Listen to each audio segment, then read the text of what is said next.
Mga kapatid, ngayong ni-reject ng ICC ang hiling ni Digong, may isa na namang lumang sigaw, bakit banyaga ang humahatol sa Pilipino? Pero tanungin natin sila, nasaan ang lakas ng boses nila kapag libu-libong OFWs ang inaapi, minamaltrato, pinapatay o inuuwi na bangkay?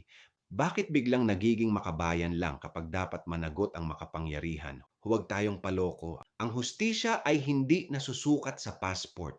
Kung dito sa atin walang lakas ng loob na mag-imbestiga, dapat lang na may hukuman na handang tumindig.